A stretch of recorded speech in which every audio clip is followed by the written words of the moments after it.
हे दृश्य आपण पाहतोय, गाडी ज्यावेळी रवाना झालेली आहे त्याची पहिल्या विंडोमध्ये दृश्य आपण पाहतोय। पोलिसांचं हे पथक जे आहे ते आता मुंबईसाठी निघालेलं आहे। अजित पवारांनी तो त्यांच्या पक्षाकडून राजीनामा अजित पवारांकडे तो राजीनामा पोहोचला, तो मुख्यमंत्र्यांकडे पोहोचला, अखेर राजीनामा झालाय।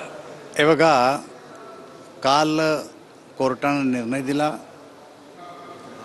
आणि निर्णयानंतर आज माणिकरावजी कोकाटे यांनी राजीनामा दिला। मला असं वाटतं की तो राजीनामा अजितदादाकडे आला आणि अजितदादांनी तो मुख्यमंत्र्याकडे पाठवला। भारतीय जनता पक्ष आणि आमचे मित्र पक्ष हे कायद्यानं काम करतात। कोर्टाने जो निर्णय दिला त्या कोर्टाचा मान सन्मान ठेवलेला आहे कोकाटे साहेबांनी आणि त्यानुसार त्यांनी तो राजीनामा दिलेला आहे। कायद्यापेक्षा कोणीही मोठं नाही हे आमच्या सरकारनं दाखवून दिलेलं आहे।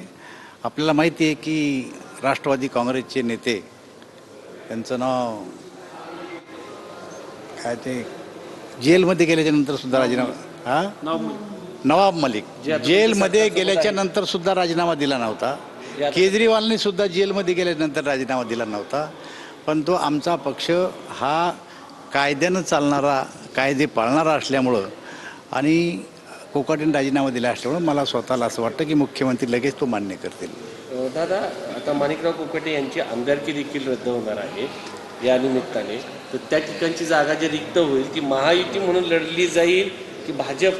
नक्कीच आत्तापर्यंत ज्या काही प्रथा परंपरा मित्र पक्षामध्ये पाळल्या गेल्या, ज्या पक्षाची जागा ती आहे त्याच पक्षाला आत्तापर्यंत दिला गेलेला आहे आणि हा निर्णय जेव्हा घेतला जाईल तेव्हा आमचे मित्र पक्ष एकत्र बसून तो निर्णय घेतील।